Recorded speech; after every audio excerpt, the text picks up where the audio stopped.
Half-Life 3 is straight up a pachinko machine. Calling it right here. Do it. I dare you. Welcome back to another Linux Gamecast Weekly, the show that covers the latest Linux gaming news, reviews, how-tos, and most importantly, whatever the hell else we come up with. I'm Vince Stone, joined every week by Jordan Spock and Pedro Mateas, and together with you, Shot Realm Dynamic, helping us form Koge and Voltron. What's going on? What's new? So we were talking about keyboards, and Jordan was almost attacked by his Logitech keyboard. Yes. Yeah. It was kind of fun, man. It was kind of dangerous. So I wanted to ask you this, man. Almost had a little bit of an accident. Came in a little box, and I'm like, hey, man. And we're just talking about the Logitech K400 Plus. And I get it. I open it up, and I'm like, all right, cool. It's, nothing in there, a little slip of paper, nothing on it. I'm like, all right. Look at it, set it aside, toss the box in, because I had another thing coming in from Amazon, tossed it in the larger Amazon box, if you ever do that, to like limit having to carry. Yeah, right. Unfortunately, I hadn't taken it out. Later that day, I'm like, okay, let me plug this thing in, just make sure it works real quick. I open the back up. Batteries are in it, pull the tab, and where the receiver should be, it's empty. And the little receiver hole in the receiver hole is empty. And then I go get the box, open it again, look through it, shake it. Couldn't find it. Do you know where it was? Was it in the bottom of the other box? No. It was here. Right here. The black receiver against the black cardboard right here at the little L latch that slides in. You need to fix that, Logitech, because a lot of people are going to open that up, take that keyboard out, toss the box, and be like, wait a minute. And it's going to be gone. Another thing I've been playing around with, this showed up, which is the Orange Pi. It's got 16 gigs of RAM on it. It's a Rock chip. Jordan, is yours the Rock chip 3886, I think? 3588. 3588. I don't know. I've been playing with this, trying to make it do things. Why? Because, well, it's got 3 HDMI holes on the back of it. Sure. 2 of them go out, and 1 go in. 2 Ethernet holes? Yeah, dual 2.5 gig.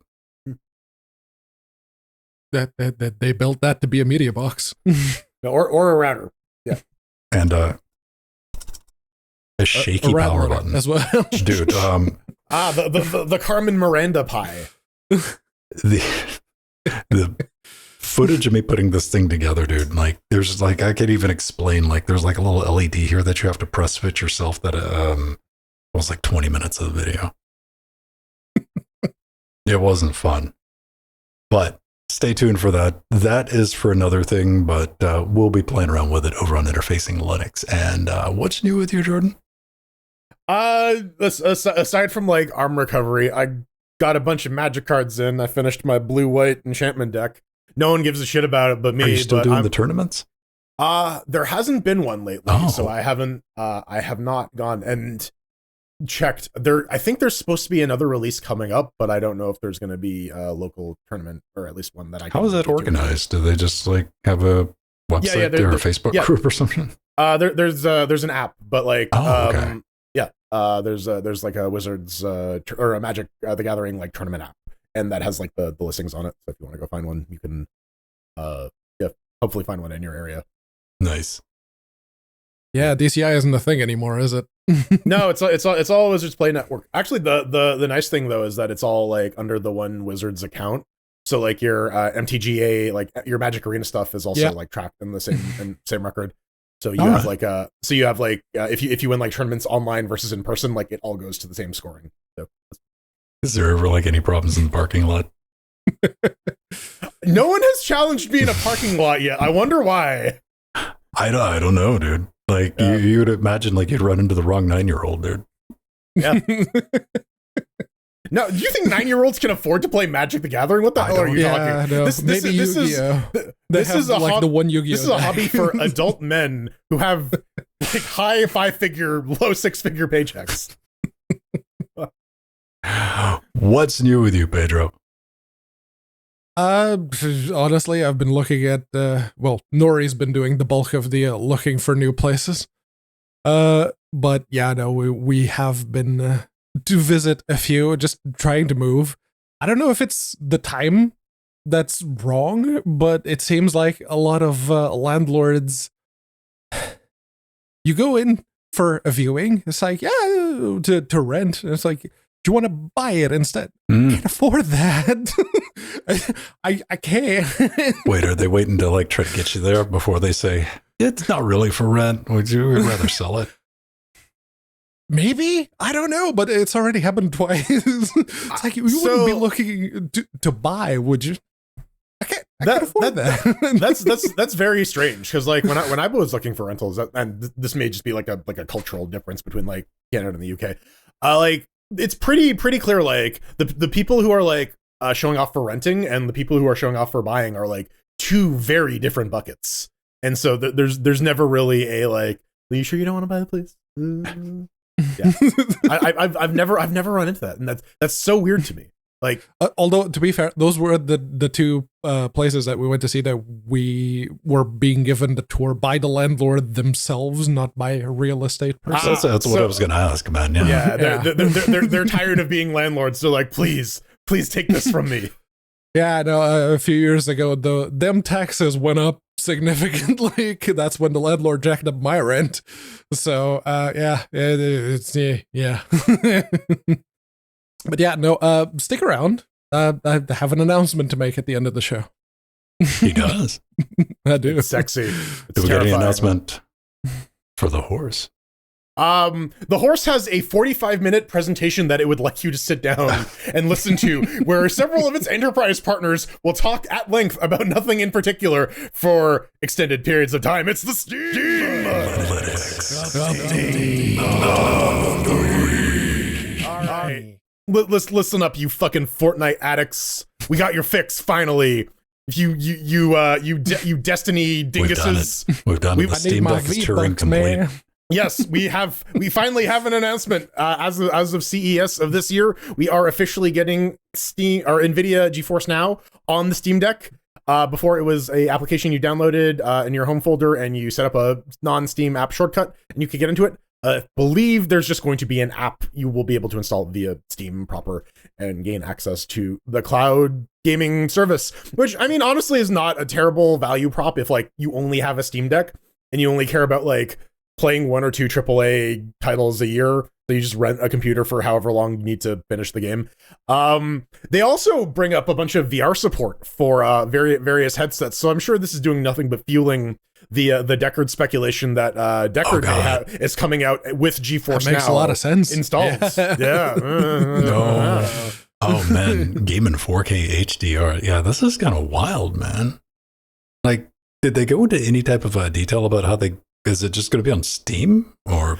They don't actually say that. If you want to play around with the pre-release, it's just like a zip file that you download and install, and like you set your home directory in your Steam Deck to like read write, and then you add like a non-Steam app and do it that way. Does anybody know anybody that has GeForce now? I don't know. I've asked. I think Strider was using it for a while. I used it for a while, but I haven't logged into that account in years. The Nvidia Shield, if you bought an Nvidia Shield tablet, you got GeForce Now. You had the app there. You just went in, signed in with your Nvidia account, and you could play an hour for free. They were already doing that at the time.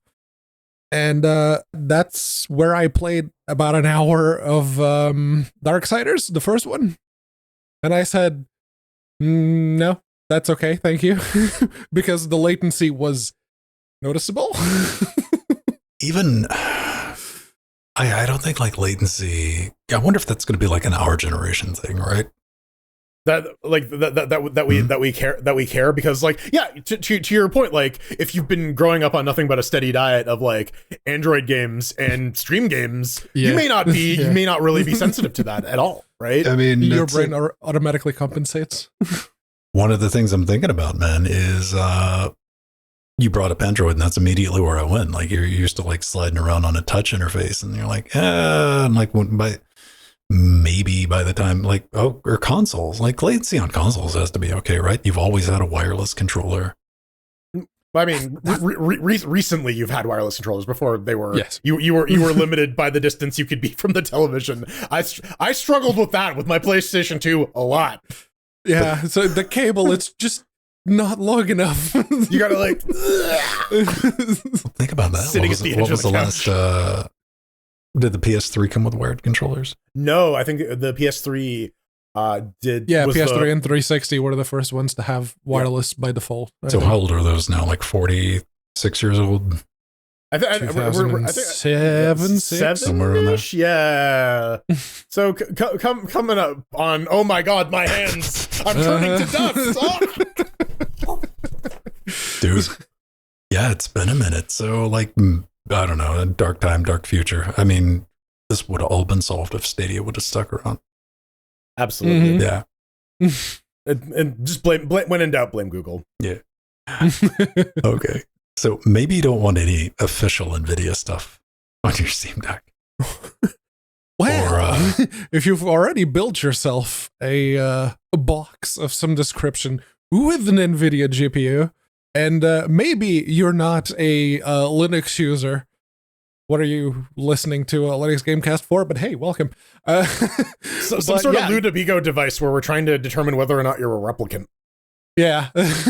But yeah, maybe you have, you've been looking at that Bazzite thing and you weren't put off by them saying that they don't want Linux users using their thing. And you tried it with your Nvidia card and it didn't work. Well, they're working on it. It still may not work. It's early days, very early days. Apparently there's new deck Nvidia images, whatever that means. And they do have some caveats that they want to point out. And that first one is telling. Most bugs present here cannot be fixed by us. Please do not report them to us. If there are already known issues, see our Discord and or GitHub issue tracker. Yeah, here's the image, but we don't make the drivers and we're not going to support you. That kind of stuff is why everyone seems to be looking for SteamOS proper, because they want someone like Valve to take on the support burden, as it were. Well, if you are someone like Sandy as well, who bought one of those first gen Cyber Steam machines, you still can't run it on here because it's using the open source proprietary NVIDIA drivers. Yeah. Mm-hmm. Well, welcome to this weird future we live in. But yeah, no, it's the GPU open drivers, which means that they are only supporting 2000 series GPUs and up. So if you have a spare 1080 Ti that's kicking around that you thought, hey, maybe I'll shove that into a cool little HTPC Bazzite box, get fucked. I don't know. I'm like looking around on this thread here and I'm like, well, let's see what the, hubbub and excitement was. And like, there's like 4 comments. Yeah, not a lot. Yeah. Not a lot of hype for the NVIDIA support. A whole lot of but that got me thinking though, you brought up HTPCs, right? And NVIDIA finds its way into a lot of HTPCs for just the ability to encode on the cheap. Yeah. You're not trying to play games. Maybe you got something laying around, but that got me thinking, man. Is there any chance of getting an NVIDIA handheld? Well, there was one, the NVIDIA Shield, the first one, but that was Android. I mean, like maybe. I think in our best chances in the coming years, if x86 emulation on ARM gets good enough that NVIDIA, or if NVIDIA can figure out some way to like GPU accelerate that shit, maybe we would see like an all NVIDIA from top to bottom handheld. Because like where would the CPU come from? Would we see like a weird Intel NVIDIA collaboration? That doesn't seem up either of those guys' alley, honestly. No, if it was something like that, it would be NVIDIA SoC all the way through. It would be not the Switch. Kind of like the Shield tablet was totally not them showing off to Nintendo going, hey, we can do one of them for you. Like even this stuff, I don't know, man. Like, NVIDIA wants a little taste of that consumer market, of that handheld market. They don't want to just sit there and watch everybody run away with it. But They also do have that data center market, and we were talking about GeForce Now, right? Like maybe that's their solve. Man, okay. So I just thought about this. Like my first thought is like, well, they're not going to be able to get any x86 because Intel's not going to license that to anyone else outside of them and AMD. And I'm like, well, Intel's not doing so well right now. They might. They're a little too busy imploding right now, so they might. Maybe. What do we do then when Nvidia's making x86 CPUs? Well, it's going to give the new Ryzen chips a run for their money. They would probably perform really well and be really efficient and all of that, but you'd be looking at, what we used to do with the AMD and the Intel CPUs, where yes, the Intel CPUs were better, but they were so much fucking more expensive. Yeah, I wonder if we'd see like sort of in the realm of Apple prices, just because Nvidia knows what they have. Yeah.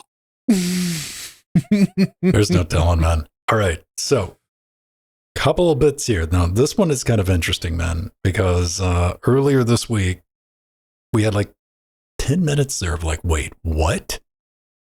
Then it got the kibosh got put on it real quick. There was an announcement, not just video cards, but a bunch of outlets, because apparently there was a slide brought up about the Z2 for gaming handhelds. You know, this new crazy AI extreme YOLO thing, which is by all means a really cool piece of silicon from AMD. They come in 8 core, 16 thread, 16 graphic cores, 12 graphic cores on the Z2 and the Z2 Go, which everyone's like, meh, why? That's a waste of time.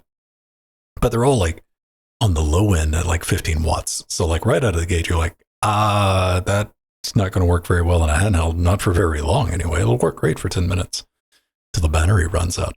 So this has been updated because the initial launch headline here, Ryzen Z2 series confirms a Valve Steam Deck update, was the original title for this article, to which Perry-Loup Griffiths had to come out and go, there is and will be no Z2 Steam Deck. Guessing the slide was meant to say the series was meant for products like that, not announcing anything specific. Apparently AMD had a slide somewhere in there that maybe it didn't say Steam Deck, it said upcoming consoles or devices, or maybe they got a little too... The Legion and the ROG Ally are kind of the two main like AMD powered handhelds, at least being pushed by like the larger companies. The Claw notwithstanding, that's an Intel product. So like maybe they're just like we need a third image to put on this slide to like make it look nice. Mm-hmm. It's that second image that they have in the video cards article. It's the that was the slide. Everyone was going, the AMD Z2 processors, and you had the Go, the Ally, and the Steam Deck. So they extrapolated. They extrapolated from that. It's like, it's going to be the Steam Deck 2 is going to have the Z2 series processors, and Blackman's like, no, it won't. To that point though, these are specific model numbers, and the one that has the new APU is the Go Z2, because like this Z2 processor is exclusive to Lenovo's Legion. And it looks like it's going to be still going after like the same sort of hardware bracket that the Steam Deck is. It's got with like that 4-core configuration. They have like the big fancy one that's like the 16-core, but that's not what's going in the Legion. It does have 4 more RDNA 2 GPU cores than the Steam Deck, so it is probably going to get it's probably going to have a little bit more horsepower. But yeah, I think I don't know. I think this is I think we've kind of stabilized on like this is the sort of level of hardware that we're coming to expect for this handheld bracket, at least for like the next couple years. Because that's the other thing too. Like when you talk about and we'll talk about this a little bit in the next story, but when you're talking about like trying to have mass adoption for SteamOS, you do kind of want to have like a consistent hardware level, so you can be like, you can reasonably expect to play games X, Y, and Z on anything running SteamOS that has like the officially Valve sanctioned sticker on it, right? Mm-hmm. And Valve wants to popular. And as we've seen, like shit will go out of control. People will like start taking SteamOS and trying to like cram it into Bazzite and like CatchyOS and other things. So it makes sense that Valve would want to like I don't know, keep a tighter thumb on it to like manage the reputation and the optics, because that's what a lot of like anti-Linux FUD is just bad optics. Yes. Fueled by years and years of companies like Microsoft going out in public and saying that Linux is the devil, yo. Well, you know what? I still want to read more from this, though, because this does not deny the existence of Steam Machine 2. Oh, we know that there's the Fremont? That one supposedly has got the leaks so far. So that technically should exist. More on speculation later on. But you're saying that, like, we've been saying, Microsoft's been saying that Linux users are the devils. They should be afraid. Yes. They should be very, very, very afraid. At least according to Michael Kreider on PCWorld.com. All the links to all this stuff will be in our show notes. And yeah, people are starting to open up their eyes to a whole new non-Microsoft world of operating systems on their personal computing devices. The guy brings up that the transition from Windows 10 to Windows 11 wasn't as bad as the transition from Windows 7 to Windows 8 or Windows 7 to Windows 10, because they had a bit of a take two on that. But it's still not great. Microsoft is still pushing out a lot of their like AI features and stuff that is fairly heavily anti-user and just kills the performance of the computer that you paid a lot of money for. So and we're seeing that like people are very, very receptive to SteamOS. We're seeing that other companies are producing SteamOS hardware. Lenovo is one. Asus is eventually going to release an image for the Ally at some point. Whether or not it's going to be available to buy is another thing entirely, especially with stuff like Bazzite on the ROG Ally. People are realizing, hey, the SteamOS is pretty good. There is actually like a competition for an operating system in the PC gaming space. And the other thing Kreider brings up is the comparison to Android, and I think that's pretty apt because it is a open source driver stack handling a proprietary interface and software store. And like I originally wrote this in the show notes for this story, but sort of continuing on from what I was talking about, the optics of Linux are such that I think Valve has been very, very hesitant to release SteamOS, because if it shows up on everywhere, then they lose control over like the messaging surrounding it.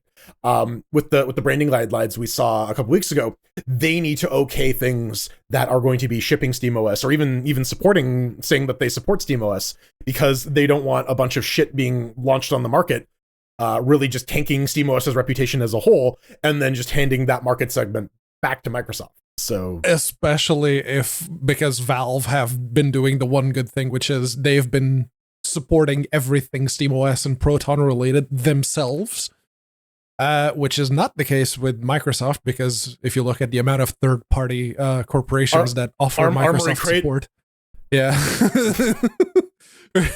CrowdStrike, anyone? But yeah, it's Valve very much want to control the messaging, because they are the ones who are supporting SteamOS. They are the ones who, if there is an issue with a game not running, or if something, as we've seen so far on the deck, something goes out of whack slightly with one of the updates, they are immediately on it, and they're probably not going to be able to keep doing that, but I absolutely hope that they will, because thus far they have proven that yes, Proton doesn't always work, but they're very quick at fixing it, at least for the big games. They're very, very quick at fixing that. But yeah, if all you're looking for is something to game on and maybe do your homework, yeah, you can probably live off of SteamOS. I think for school children, or people who just use their PC for reading emails, watching YouTube, all of that, SteamOS will probably be fine. It's going to be the more specific software. It's something that you can't just get from Discover or from FlatHub or from the Snap Store or whatever, that you could just install and run. That's going to be the one that causes GeForce NOW people. Is for. Yeah, that's going to be the one that causes people to go back to Windows. Well, you bring up the Android, and the Android's like one of the things you got to think about. And I think that's a perfect example of maintaining control. That's one thing Google didn't do when they put Android out. And what do we have now? We have devices being released right now that are running Android that are like 7 years out of date. Mhm. Like Valve doesn't want that headache. I'm sure Google didn't think about it. And it does explain why they're working so tightly with integrators to make sure everything works before they release it. And as soon as they do release it, if they ever do, because what do you think? Is there a non-zero chance Valve's like, you know what, we've decided we're not going to be releasing SteamOS? Definitely a non-zero chance. But I don't know. I think they're getting the hardware manufacturers on board. They've gone and made a case already, which I think was the big mistake that they did with the original C machines, is like there was never really a successful proof of concept. They're just like, here's the software, go do some shit with it. Versus like, here's a model of how to do this. So yeah, I don't know. We shall see. Well, the Half-Life 3 rumors are not done. They're just getting warmed up for 2025. Never. Oh my God, it's coming, you guys, just like George fucking Washington. So this is from PC Games, and yeah, so if you are looking through the Steam store and you look at upcoming releases, you may have noticed that there was a bit of a numerical discrepancy where there were apparently in the upcoming releases, there was Deadlock, and then on the side there, it says there are 2 games. But there's only 1 game. Do you ever wonder, like, who actually notices this type of stuff? Would you have caught that? No, Fuck but no. then again, I don't even look at I'm not, it is not my job to go locate this stuff. So maybe if I were invested in writing like 500-word articles every couple of days, I would be looking for crawling through this minutia. However, yeah, they have taken this very, very flimsy little UI goof. I don't even want to call it a glitch. And are saying, well, this obviously confirms that Valve has the game in development, and odds are it's going to be Half-Life 3 because, you know, that Gabe absolutely gave that presentation at the Game Awards, right? Like we were certain about that, and then we all remember how he came up on the stage and he told us all about Half-Life 3 and how it came with like a free Steam Deck for everyone, and you also get a coupon for a free ice cream at McDonald's. Yeah. I honestly, presenting that kind of evidence, someone on Reddit doing that, whatever. PC Games N, come on. You don't, if you're going to just show that screenshot along with the little red circles, why don't you put some fucking red circles over the soundtrack that shows 11 at the top there, and then if you look at the bottom at the filters, it shows 13? Why isn't that discrepancy getting highlighted? Or, I mean, if we're just talking about the games, then you have like adventure, it shows 11 games, and then if you go to that page and you click on adventure, do you know how many games actually show up? None. Not even Deadlock shows up there. So can we stop just taking broken web pages at their face value, please? Pedro. No, because that goes against the time-honored tradition of writing an article from a Reddit post. Yes. Yeah. I don't know. I'm just looking forward to the HD 2D remake of Codename Gordon that's going to be releasing in the next 3 weeks. I'd play a 2D. I'd try it out if it was from Valve. Oh, I mean, I actually enjoyed Codename Gordon. So. No, this is what I'm saying. Like, people actually like this. This is a game that, like, if Valve released like a remake of Codename Gordon, people would be like, okay, cool, sure. Yeah, they'd be down with it. Yeah. Oh man, did you see they're changing? They changed the Deadlock release cycle and updates. Oh. Yeah, there was like once every 2 weeks or every 3 weeks, and they're like, now it's going to be when it's ready. We're going back to a more traditional our way doing stuff, which means that they're clearly all hands on deck working on Half-Life 3 to get it ready for release. And nothing to do with the fact that the people who actually played the early access multiplayer game were complaining that shit kept changing? I don't know. This is probably a new CS2 skin or something. It's just straight up like a Vegas style slot machine that they released. The real Steam machine. Yeah. Yes. Yeah. Jackpot. If Valve pulls a Konami, that would piss off the internet. Valve's going just straight into it, dude. Half-Life 3 is straight up a pachinko machine, calling it right here. Do it. I dare you. A little bit of sad news, man. Robocraft. I played around with Robocraft a little bit way back in the day. The original Robocraft's pretty old, isn't it? Yeah. Been around for a minute. It is 2015, 2016? something around there, yeah. The concept of the game is pretty slick. You know, it's like a futuristic Besiege, I think, would be but without the added complications. Yeah. Not as realistic in the physics simulation. No. Right. But, you know, you build your own murder robot and you go ride around and you murder friends and family online. Or I guess, is there a single player with bots or something to that effect? Nope. That was entirely the multiplayer thing.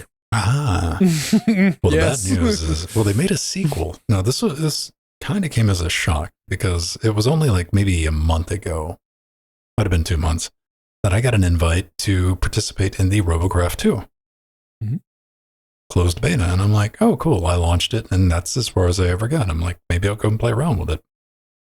Well, I missed my chance because Robocraft 2 is canceled. Their development team, FreeJam, they're closing their doors, man. They've announced that ongoing development for the game is no longer sustainable and the studio will be closing, which that kind of came as a surprise. I thought maybe Robocraft was doing, you know, okay. Then I went and looked at those numbers, man. Then I went and looked at those numbers like Robocraft 2. That's rough. That's rough. Yeah. We got release day, 1,700 people. I'm like, that's pretty good for a closed beta. And now we're struggling to maintain double digits. Now we're down to 3. Now we're down to 2. There's still those negative reviews though. They pretty much outnumber those positive reviews like 2 to 1. So yeah, people didn't seem happy about it. But most of the people, I was reading through the reviews, and most of the critique were like, nobody's playing the game. Like people were getting invites to play a multiplayer, and nobody was there to play with, which I assume it's 3v3 MOBA, right? Or is it like what's no, it had multiple modes. It's actually, as a MOBA, this is the only one that I can say unreservedly that I enjoyed. No qualifiers. But yeah, you had 3v3, you had 4v4, 5v5, and 6v6, which was so you needed you needed at least 6 players, and like we saw the player count, like on average was about 6 players, so that one room was full. And while the original Robocraft is maintaining, let's see how this players 221 people at peak. How's it trending? Oh no, it's very average. Yeah, about 150, 200 players. I wonder how many of these are Robocraft 2 exiles or expats coming here. Yeah. They had, to be fair, they had a bit of a they had a lot of issues with the servers, because you remember the big fire that happened in some data center in France a few years ago. It took down their servers for days, weeks. The servers were just dead. That was is it too soon to ask if there were servers in Notre Dame Cathedral? I don't think that's where their servers were, but yeah, there was a big fire, and it took down their stuff, and the game was effectively dead for weeks. And then eventually it came back, but it never really recovered in any way. And I put a lot of time into this one, and they say this was an announcement. I as much as I love Discord, I kind of hate Discord for what it's been doing to online communication. Yeah, like gaming websites, like focused on specific games or forums and stuff like that. Because they made the announcement on their Discord server, and they didn't bother updating the Steam page, they didn't bother updating the Steam forums, they didn't bother with anything. So, yeah, no, I would like them to, even if they don't have like a bots thing for single player, since the servers are going down, at least keep like the bot building and the test maps. Just being able to build bots and test them and run around on your own, that'd be fine for me. I think probably like the best, the dark timeline, best case scenario is like if the company does dissolve and nobody buys the intellectual property, somebody would be able to reverse engineer if there's enough interest, an online server for it. Yeah. Yeah, hopefully no one like scoops up the IP and like makes That's what I'm saying. Yeah. Or, you know, they could do a good too. Like that wouldn't be horrible. That'd be really nice of them to like release what they can. I mean, I think like I think we're all of the shared opinion that like that should be like the end case on a failed Kickstarter is like, you know, release what you have. Like, yeah, it's not finished, but like what you can. Don't release like middleware stuff right. that you probably shouldn't have in the first place. But like, yeah, like that code was paid for. Release it, and someone else can do something with it, right? Like, yeah. Hate to see it. Now, a game on the other end of the spectrum that will never die. Neverwinter Nights, go figure. Yeah, no, that tool set, the Aurora tool set, good job, BioWare. This is what happens before EA buys a company. And then, of course, they buy a company and BioWare is in the state that they are. But thank you very much, Beamdog, for not only resurrecting Neverwinter Nights, but giving it to the community to continue the development. And if you've been using the development tools like I have, look at this changelog. Oh, hang on. Oh yeah. It's they've been doing a wonderful job. And if you've been using the development builds like I have, you've already seen some of these. But yeah, there's a new trace like frame analyzer tool. It's called Tracy. I thought that was like something that they had created, but now they used an already existing one. Thank you to Scott Michaud. Thank you very much for it's like, hey, this is the original one. It's like, open source project. Okay, so they took something that already existed and they basically integrated it into Neverwinter Nights, which is awesome. That's, as someone personally who took a lot of time in the toolset editor to build a very good looking area. It was massive too, and it had some nice fog effects off in the distance.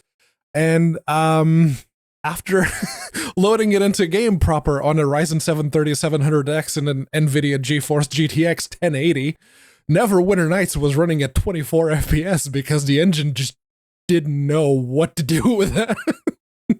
So yeah, it would have been really nice to have something like this at the time where I could see it's like, okay, what's causing this?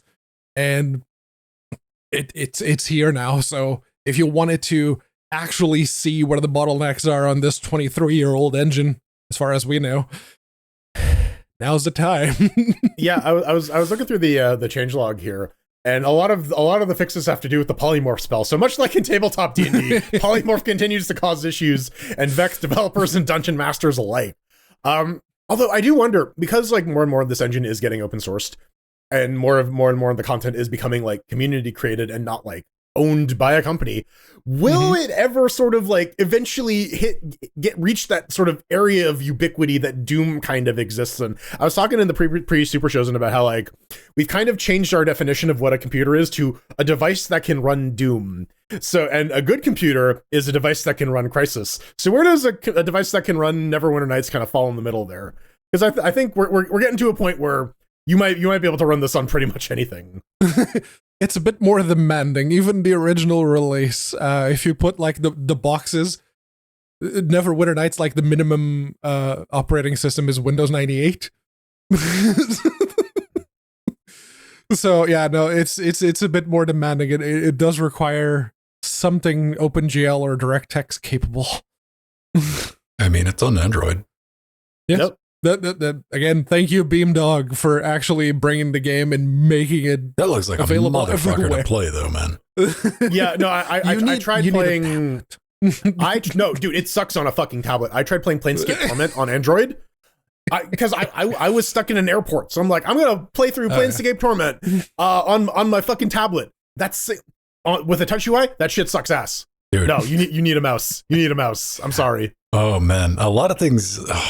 That's always like a weird translation, though. It's like you look at a lot of stuff and you're like, I bet that'll work really great on a touch interface. And if you do, I've had this happen twice. The first time was with Mirror,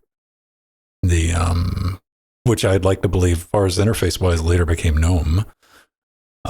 thought that was going to work great on touch, and it just doesn't jive. So like, you would think like a game like that would translate well, but I guess not. I've used GNOME on a touchscreen. It's fine.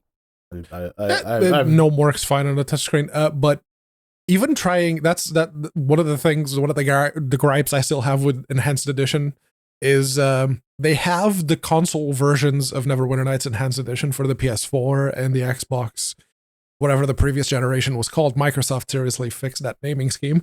The Xbox One. The Xbone. The Xbone, yeah. Xbox Remix. Yeah, Xbox, and I tried to... Socks. When I first got the Steam Deck, Neverwinter Nights was, of course, one of the first ones that I loaded up. I was like, does it work? Technically, yeah, sort of, kind of, but it doesn't have the native controller support. The PC version doesn't have the native controller support that the console versions do. Why? Just bring it over. Come on. It is terrible. Yes. This is the monkey's paw, like curling its finger down. It's like, I wish has been granted. Oh, you want to play Neverwinter Nights on your Steam Deck? You can. There you go. There you go. All right. Couple of news bits. I'm sure a lot of you at home watched CES. You know, at least some bits or some coverage from your tech tubers and all that. The one I made it a point, I set an alarm and I'm like, when's this coming on? I want to make sure I watch it. Was the AMD presentation. I'm like, what's AMD got cooking? Because, man, AMD has kind of been slinging it out of the park, and Pedro wanted to know about that RDNA 4. Everyone wanted to know about RDNA 4. You could tell because after 45 minutes of talking about AI crap, they ended the live stream, and like I could see the live chat on YouTube going, what the hell? Where are the GPUs? Well, you're not going to mention the GPUs at all? What's going on? And yeah, and apparently I wasn't alone, and everyone was asking, okay, what happened to the GPU announcements? Because clearly the press received that earlier, because you then got the videos from Gamers Nexus and Squeaky Linus and everyone else going, yeah, no, they confirmed the GPU naming scheme. They're changing from the 700s to the 70s and along those lines. So clearly they had that information. Apparently they were strapped for time. They had a strict timeline that they needed to follow, and 45 minutes was what they got. And the GPUs were coming next, you guys. Totally. We didn't cut it because we weren't sure of what Nvidia was going to say. And now we're going to actually talk about the GPUs at the end of the month, which is the excuse that McAfee, of all the names... I did a double take on that too. I'm like, hold on, McAfee who? But like, yeah, no, if you watch that presentation, I struggled. But like, yeah, no, we absolutely needed 20 minutes of industry partners, executives from like HP and Lenovo saying the same like AI written marketing shit that they've been saying to journalists for like the past year. I don't know though. I think I've watched too many of these fucking business presentations that I just like my brain hears the corpo like advertisement speak, and it just immediately tries to shut down. I was genuinely surprised to see Dell though, like Dell actually coming on stage to an AMD presentation. How the turns of tables. That's how you genuinely know Intel's struggling. Yeah. Dell, of all companies. Because somebody's chuck didn't clear or didn't, that's weird. Or AMD's just good enough to where you can't legitimately ignore them. But yeah, that's what they said. They said people wouldn't be happy if we talked about it in the keynote. Wrong. Now, right at the beginning of the keynote, you might have had some false hope. If you haven't watched it, go back and watch the first, 50 seconds of it. It's easy to miss. Where walk out and go, gaming's a thing. We like video games. And to what Jordan said, followed by 40 plus minutes of like, here's AI stuff. Here's AI stuff, and here's someone from HP talking at you about shit you don't care about. We're revolutionizing supply chains and blah blah. It's just like MBA speak. It's just like one of those things, man. Like nothing to terribly get excited about, and I don't know, man. Like the more I think about it, because I think we all can agree that even AMD's hinted at enough to where we're just accepting that RDNA 4 is not going to have like a high end, but it's going to have a competitive, like lower and middle end, which is good, you know, kind of like what Intel's doing with the Battle Mage. And, you know, when I was reading what Azor said, it just seems like you guys, it would have sounded more like, hey, here's a refresh. They didn't have anything revolutionary to announce, as opposed to like, here's some really cool stuff we're doing. They're like, it's a little bit faster. Yeah, again, like I was saying before, we're kind of past the era of generational leaps. I do, however, like they are pulling an Nvidia though, using the 8000 series or the number 8 for their mobile chips, and then just skipping right to 9 for Ryzen or was it 3.5? Yeah.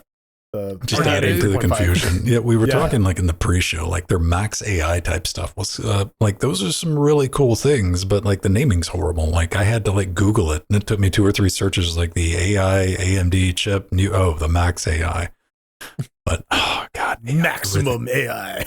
I did say it last week, and I hope they wouldn't change the naming scheme of the GPU, but they have, and I think I figured out why. This because you had the 7000 series that you had both the Ryzen 7 7800X and you had the Radeon RX 7800 XT, for example. So someone within earshot of a marketing person inside AMD said, so how about that 7800X? And one of the other people said, the GPU or the CPU? And the marketing people just panicked immediately as, no, we got to change that. So it's beyond confusing, man. Like even with like the 7900X, XTX. Now here's something. Wouldn't it be nice if like every like Better Business Bureau equivalent from around the world to get together and said, whatever model number you have on your laptop has to match the performance of your desktop GPU. So like all of a sudden your 4090 mobile becomes like 4070, 3060.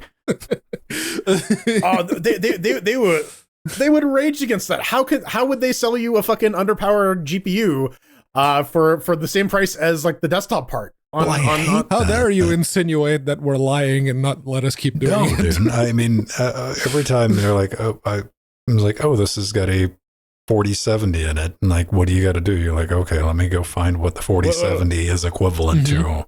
Well, hold on. Is there an M at the end of that GPU? Because there's a difference between the 4070 and the 4070. That's like the dark thing right there. Oh, it's a 4070 M. See, it's different. So people would not confuse the performance of this laptop with an actual 4070. I'm like, no, because I have to go look it up and find out what it is because I know better. But I got to go on Notebook Check and find the closest like.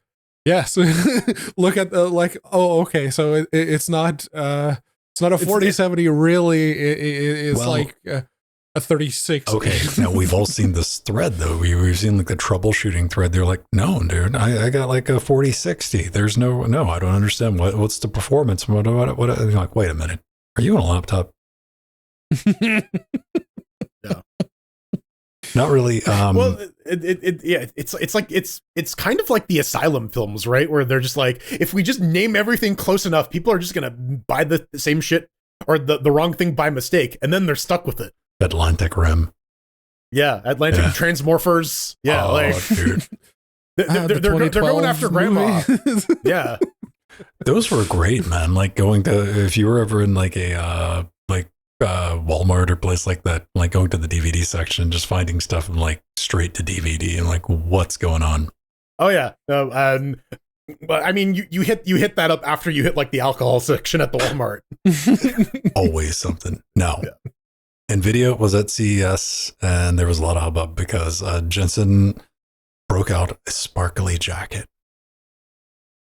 It was kind of wild. It was quite reflective, but they also talked about games and GPUs that you can play games on starting at $19.99. That's right. For a 5090 coming in, dude. I thought it was going to be like $2,500. Wow, look at this website flipping the hell out. I love it. Responsive. I'm telling you, man. Very. We got performance of 5090 versus a 4090. Numbers go per. And we're like, okay, that's cool. Look at all those thumbnails. Yeah, dude. But Okay, 5080 is $999, which doesn't seem like that great a deal. Then they got down to the 5070, which was how much? $549. Yeah. That got a lot of people like going, well, that could have been. Nobody said good. Everyone said that could have been worse. Yes. It's the same as the 4070 up here in Canada, which, mind you, is $800 here. So that's still very expensive either way. At least if you've been waiting for an upgrade though, the value prop is there if you turn all the stuff on. Well, I think what really caught people off guard was Jensen was holding up the 5070 and he's like, for $549, this is faster than a 4090. And a lot of people got upset because they had 4090s. And the rest of us went, nah, where's that asterisk? And there it is. And he's like, because they have a new technology. They found a way to make AI hallucinate not one, not two, but 3 extra frames of just video game goodness to make the numbers go burr. Yeah.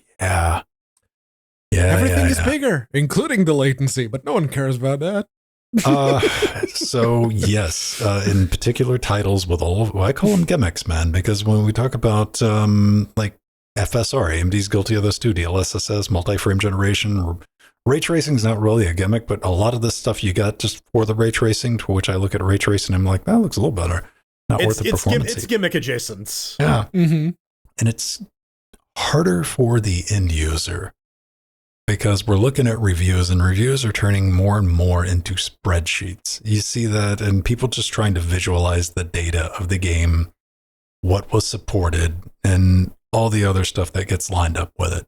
The fucking pricing is just insane to me. And again, this whole nonsense of like, we're making games run worse to justify more and more hardware horsepower. The 50 we were talking about that last week. The 5090s drawing something like 375 watts. It's ridiculous. 575. Yeah. My bad. Yes.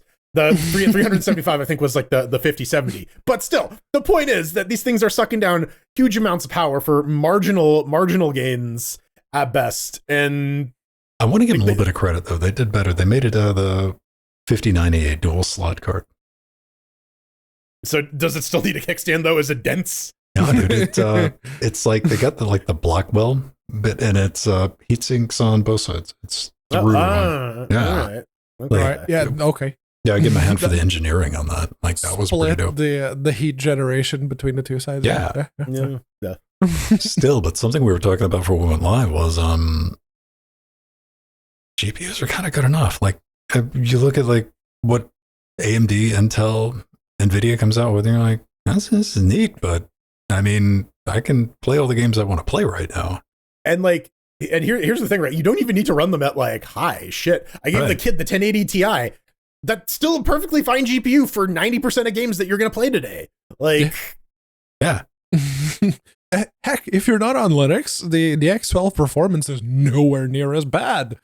It's well, I mean, then it comes back down to the fidelity thing, because this is not like you were like, as a teenager, young adult, where you 128-bit graphics, barely being able to like, you had all the textures off and everything, and you're still trying to jerk around, trying to play a game. Like, is what you're saying, like, oh no, I might have to cut it down to 1080p, because pretty much everybody's got a GPU that can hammer out 1080p. You can even get, kind of playable stuff on a low-end APU at even 1080p. So I think that's going to... People who have a Steam Deck and they've plugged it into a TV, even, using FSR to upscale it to 1080p while still maintaining the resolution at something playable. I mean, think about it, dude. 45 is the new 60. And it's good enough for most people. And 45 is still better than the 30 that you get out of a console. So, And like, again, realistically, not everyone is like the high-level Counter-Strike Fortnite player who needs every single frame and as minimal latency as possible because everyone else is operating at that like ultra high level as well. You're just some dude in his fucking basement playing Quake. I don't know, man. Like, I'm not excited about it, but I mean, it's there. I still think 549 is too much. Like, it is. Oh yeah. It's a 5070 and it still only has 12 gigs in 2025. We bought gig. We bought the 980 for less than this. Yes. And that was and that was the top of the line. So I want them to release them just in the hopes that maybe older GPUs start dropping in price a bit. Maybe I'll be able to like get a 7800 XT. I mentioned it before the show. That would be a significant upgrade from my 6700. So is that the next generation up? I don't keep track of the AMD GPUs. So you were one generation behind on AMD, right? Yeah. The 6700 XT.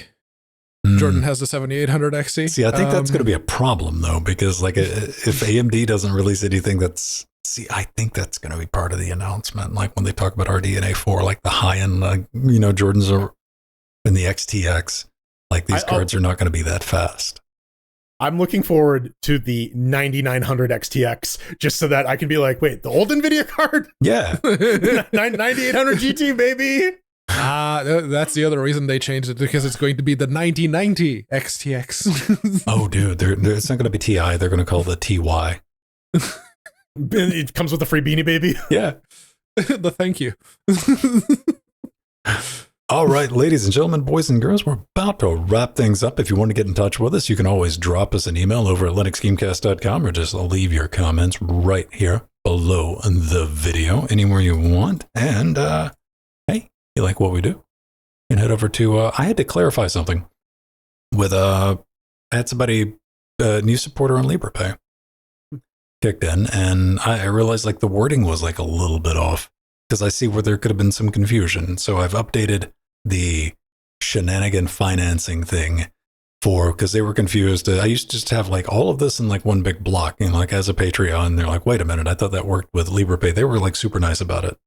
And I was like, oh, so I made sure they got access to what they were looking for, but that's been updated. Recurring versus one time. Yeah, well, like with the Patreon, you get access to like the live and uncut and all that, and it's handled through Discord. I'm like, okay, I got to wait so they could get the live and uncut stuff. And I'm like, all right, that's cool. But I do have that system in place, so if you are backing us on LibrePay, I got you covered, man. It's like, send me an email, and we will work something out. And yeah, you get live and uncut shows, commercial-free stuff, behind the scenes. I want to say behind the scenes stuff, but what I'm working on right now, I can't show you, which sucks, but I'm definitely going to have some gaming stuff coming up in the next couple of weeks that I'm really excited about. You can show some like vague shadows behind a curtain. That's about all you can. Yeah, I could show like color images on like, just aim a monitor and like. Yeah, like here is a swatch. This is the color of the thing that I'm working on. Yeah. Right. No, finger puppets. Non-traumatic reenactment. Yeah. LinuxGamecast.com. Thank you for your support. Now, Pedro has an announcement. I do. And I hope you will hate me for it, because it'll make this a lot easier. This was my last Linux Gamecast Weekly. It's been 12 years almost for me, and I absolutely no reason to do with anyone else. It's just me. I don't want to do this anymore. It's been, I don't know. Yeah, it's almost 12 years. Almost to the date. I started in January 2013. It was the first episode of Linux Gamecast Weekly. And I'd like to thank Ven for saying, yeah, you're going to be on the podcast this evening after we played Killing Floor. And I'd like to thank Jordan for calling me Pablo that first, what was it? Return to Castle Wolfenstein stream. Whatever you say, Peter. Yeah. It was, it was serious, and everyone watching, everyone who's ever gifted me, be it a game on Steam, be it something off the wish list, Artherin, Aldius, Gamotron, the list is big, but you are Dancing Joe, the FX boy, Sandy. I'd like to say thank Sandy specifically for not just covering for me these past 2 weeks over Christmas, but for years, whenever I had something that I needed to do, even if it was super short notice, Sandy was always there. And yeah, I hope Linux Gamecast will absolutely carry on because I genuinely enjoy it. It is something that if I'm not in it, it's totally my type of content.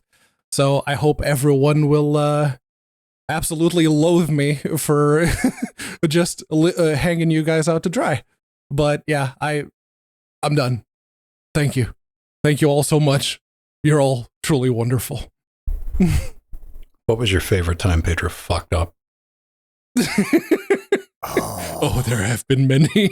See, I we need to like this is where we need like the Sarah McLachlan. I will remember you. Well, I'm already thinking about what I'm going to do in post. Right. Nerf Ranger got it. Yep.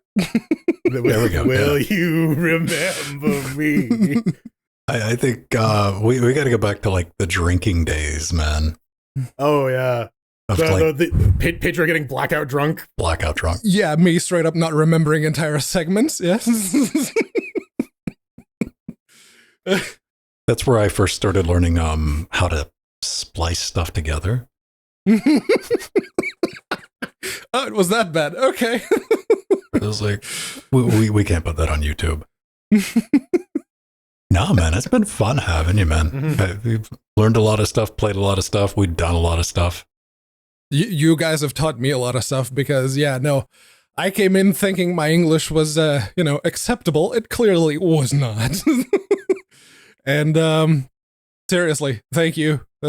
Very much appreciated everything. And yeah, it's been awesome. Nerve-wracking, but awesome. There we go. Get any parting words? Carry on. Seriously, don't let this side of the Linux community, the loathsome side, the curse word filled edgy side of Linux gaming die. I like it. I do. Now I just want you to like spin off tomorrow and like start a YouTube channel where you're like all positive and shit. Oh no. Hell no. I want like pastel backgrounds. Starting a new show called Windows Gamecast.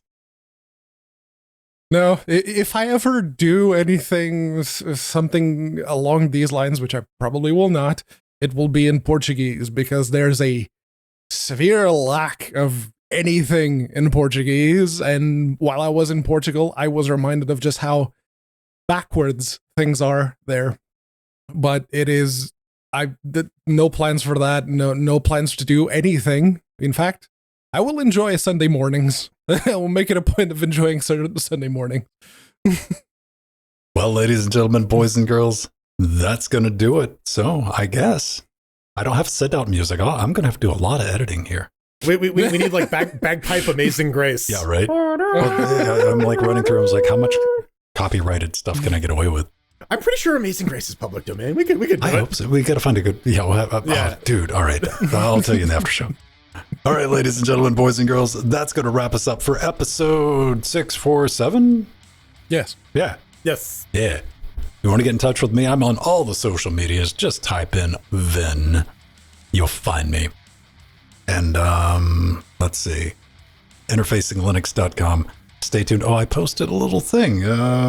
Got some inside images of that orange pie I'm working on. Some rock chip shenanigans. HDMI encoding goodness. And yeah, definitely stay tuned for the end of this month for some other stuff I'm getting a hold of. There we go. What's up, Jordan? Well, I'm just sitting here sucking down 525 watts like a 5090. Look at me go. RTX on. If you want to see me generate some frames, I can do 3 now. Follow me at Frojo at bsky.app or Frojo at mass.linuxgamecast.com. And if somehow you want to keep in touch, I will keep my Mastodon at unaccounted for with the actual number 4 at mass.linuxgamecast.com. I'll also be on Discord. I may get booped from Discord proper for a bit, but don't worry. You'll see my name show up in the Patreons, He'll hopefully. Be back. He'll always be back. No, I just thought of the right thing. All right, you're watching this on YouTube. I want everybody to leave a comment wishing Pedro the best, but start it out with R.I.P. Pedro, period. Yes. Yes. Also, if you can think of quotes, following on from the times that I fucked up, if you can think of like the worst quotes of stuff I've said. It's going to get hot in a minute, dude. I've hurt myself doing that. Time for some credits. Yeah, I generated all those. You did? I did. It was me. I was the frame gen all along. Well, we gotta thank our. I think we have updated credits this time around. We gotta thank our Theron. We gotta thank 1, 2, 3, 4, 5, Ian, Eshep, Kurducky, Drummer, The Targos, Barbramp, Scott, Atomic. We gotta thank Chicago Kicksass Tier, Eggy, Empty, Basil, and Casey. And the Sea Monsters. And the Sea Monsters. Dancing Joe, John, Dirty Dean, Angel, Dementor, System T, RL, Rider X Machina, Nehemiah, Veritanuda, Trudgian, Mike, and the Death Notes, Reddisk, Mark J, Tara, Oil of Hope, Benjamin, Nova, Chad, Romeo, Turnover, Martin, Renee, Leonardo, Kim, Chris, Jill, Steve, Sheeps. Who's Sheeps? Sheeps. Bah. Bah.